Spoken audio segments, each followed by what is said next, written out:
विसुंधराय तस्मै महाप्रेमरस्य प्रदाय चैतन्य चंद्राय नमो नमो। जय श्री राधे। चैतन्य चरितामृतेर मध्यलीलार एकविंश परिच्छेद থেকে পাঠ করছি। যিনি অগতির গতি, যিনি নিচের প্রতি সমধিক, নিচের প্রতি সমধিক কৃপালু, আমি সেই শ্রী চৈতন্যদেবকে প্রণাম করে তার মর্যাদা ও ঐশ্বর্যের কণামাত্র বর্ণনা করছি। সনাতনকে শিক্ষাদান চলে প্রভু শ্রীকৃষ্ণের ঐশ্বর্য তত্ত্ব বর্ণনা করতে গিয়ে প্রথমেই পরব্রহ্ম মাধব তত্ত্ব বর্ণনা করেছেন। সর্বস্বরূপের ধাম হলো পরব্রহ্ম ধাম, তাতে পৃথক পৃথক সব বৈকুণ্ঠ, শত সহস্র অযুত লক্ষ কোটি যোজন এক এক বৈকুণ্ঠের বিস্তার। সব বৈকুণ্ঠ ব্যাপক আনন্দ চিন্ময়, পারিষদ সব সরস্বর্যপূর্ণ। অনন্ত বৈকুণ্ঠ যার এক দেশে রয়, অনন্ত বৈকুণ্ঠ যার এক দেশে রয়, সেই পরব্রহ্ম ধামের বিস্তার কে গণনা করতে পারে? অনন্ত বৈকুণ্ঠ পরব্রহ্ম যার দল শ্রেণী, তার সর্ব উপরে কৃষ্ণ লোক।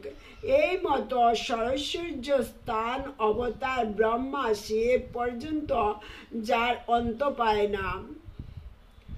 শ্রীমদ্ ভাগবতে ব্রহ্মা শ্রীকৃষ্ণকে বলেছেন, হে সর্ব ঐশ্বর্যপূর্ণ ভগবান, হে সর্বান্তর্যামিন, হে যোগেশ্বর, তুমি তোমার মহাস্বরূপ শক্তি যোগমায়াকে বিস্তার করে ক্রীড়া করেছ। তোমার লীলা কোথায়, কি প্রকারে, কত প্রকারে ও কোন সময়ে হচ্ছে, তা ত্রিভুবনে কে বুঝতে পারবে? এই মতো কৃষ্ণের অনন্ত দিব্য সদ্গুণ ব্রহ্মা শিব সনকাদিও যার অন্ত পায় না।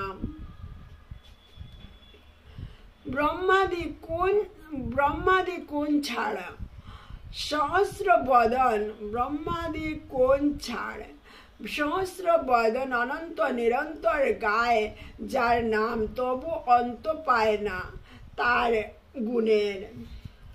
সে কথা থাক, সর্বজ্ঞ শিরোমণি শ্রীকৃষ্ণ নিজ গুণের অন্ত না পেয়ে সতৃষ্ণ হন। ব্রজে যখন কৃষ্ণ অবতার, তখন তার নিজ চরিত্র বিচার করতেও মন পার পায় না। শ্রীকৃষ্ণের সঙ্গে যে গোপগণ লীলা করছেন, তারা প্রত্যেকে একে একে বৈকুণ্ঠের পথি চতুর্ভুজ। পৃথক পৃথক ব্রহ্মাণ্ডের স্তুতি করেছেন স্বয়ং ব্রহ্মা। এক কৃষ্ণ দেহ থেকে সকলে প্রকাশ পায়, আবার কনেকে সেই দেহে প্রবেশ করে। তা দেখে ব্রহ্মাও মোহিত বিস্মিত হয়েছিলেন। ব্রহ্মা, বিষ্ণু, শিব এই সৃষ্টাদি ঈশ্বর তিনজনে শ্রীকৃষ্ণের আকাঙ্ক্ষাকারী। শ্রীকৃষ্ণই অধীশ্বর। ব্রহ্ম সংহিতায় আছে, যিনি সর্বোপরিস্থ গোলক নামক নিজ ধাম এবং পরপর তার নিম্নস্থ বিষ্ণু, শিব ও দেবীর তাদের প্রসিদ্ধ ধাম সমূহে তাদের প্রভাব সমূহ বিস্তার করেছেন, সেই আদি পুরুষ গোবিন্দকে আমি ভজনা করি।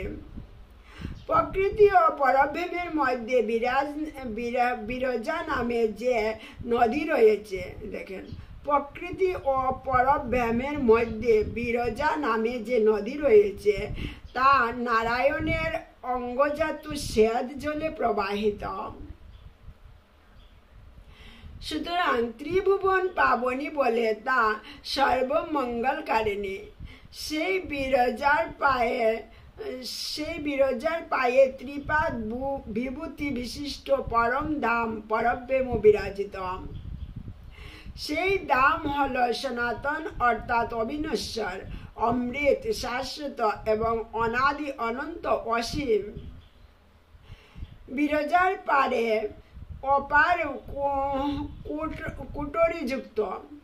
অপার কুটরীযুক্ত অনন্ত ব্রহ্মাণ্ড ও সেই অনন্ত ব্রহ্মাণ্ডের পরিচয় দিতে গ্রন্থকার একটি ঘটনার উল্লেখ করলেন। একদিন ব্রহ্মা শ্রীকৃষ্ণকে দর্শন করার ইচ্ছা নিয়ে এলেন দ্বারকায়। দ্বারপাল শ্রীকৃষ্ণকে জানালেন ব্রহ্মা এসেছেন তাকে দর্শন করতে। তা শুনে শ্রীকৃষ্ণ বললেন, কোন ব্রহ্মা, কি তার নাম, তা আমাকে জানাও। দ্বারী ব্রহ্মাকে ফিরে গিয়ে সে প্রশ্ন করলে তিনি বিস্মিত হয়ে বললেন, সনকপিতা চতুর্মুখ ব্রহ্মা আমি। শ্রীকৃষ্ণ তা শুনে ব্রহ্মাকে আহ্বান করলেন। ব্রহ্মা শ্রীকৃষ্ণকে দর্শন করে বললেন, প্রভু, এ প্রশ্ন আমাকে কেন করলেন? তা শ্রবণ করে কৃষ্ণ মৃদু হাসলেন। তারপর তিনি স্মরণ করতে অসংখ্য ব্রহ্মার গণ দিয়ে এলাম। এক এক ব্রহ্মাণ্ডের এক এক ব্রহ্মা, 10, 20, 100, সহস্র অযুত বদন সব ব্রহ্মা, তাদের সংখ্যা অসংখ্য। রুদ্রগণ, ইন্দ্রগণ এলেন। তা দেখে ব্রহ্মা ভাবলেন, আমি কত ক্ষুদ্র, কত তুচ্ছ। তারা এসে শ্রীকৃষ্ণের স্তব করে বললেন, প্রভু, তুমি বড় কৃপা করে তোমার চরণ আমাদের দেখালেন। শ্রীকৃষ্ণ বললেন, তোমাদের দেখতে ইচ্ছা হয়েছিল আমার, এখন তোমরা যাও। শ্রীকৃষ্ণের আজ্ঞায় তারা প্রস্থান করলেন। শ্রীকৃষ্ণের আজ্ঞা তারা প্রস্থান করলেন। ব্রহ্মা তখন শ্রীকৃষ্ণ সহ দ্বারকা বৈভব অনুভূত হল। ব্রহ্মার তখন শ্রীকৃষ্ণ সহ দ্বারকা বৈভব অনুভূত হল। শ্রীকৃষ্ণের এই অনন্ত বিভূতি, অনন্ত শক্তি, তিনের অদৃশ্য শ্রীকৃষ্ণ। তাই বেদে বলা হয়েছে শ্রীকৃষ্ণের ঐশ্বর্য অপার। শ্রীমদ্ ভাগবতে আছে, উদ্ধব বললেন, হে বিদুর, শ্রীকৃষ্ণ যদি যুগমায়ার শক্তি দেখাবার জন্য নরলীলার উপযুক্ত নিয়ে যে বিস্ময়কর সৌভাগ্য সম্পত্তির শেষে সীমাপ্রাপ্ত এবং ভূষণ স্বরূপ যে রূপ প্রকট করেন, তা দেখলে বোধ হয় যেন সমস্ত সৃষ্টি নৈপুণ্য এই রূপের নির্মাণে লাগিয়েছেন। তারপর প্রভু শ্রীকৃষ্ণ রূপ বর্ণনা করলেন। কৃষ্ণের যতে খেলা সর্বোত্তম নরলীলা, নর ভপুই তাহার স্বরূপ। গোপ বেশ বেণুকর, নব কিশোর নটবর, নরলীলার হয় অনুরূপ। এইভাবে প্রভু সনাতনকে উপদেশ চলে শ্রীকৃষ্ণের ঐশ্বর্য ও মাধুর্যের যে বর্ণনা করলেন, তা শ্রীকৃষ্ণ দাস কবিরাজ গোস্বামী মহাশয় সুমধুর ভাষায় প্রকাশ করেছেন। সনাতনকে উপদেশ চলে প্রভু শ্রীকৃষ্ণের নরলীলার যে অপরূপ বর্ণনা করলেন, তা যে শুনবে সেই প্রেম রসে ভাসমান হবে।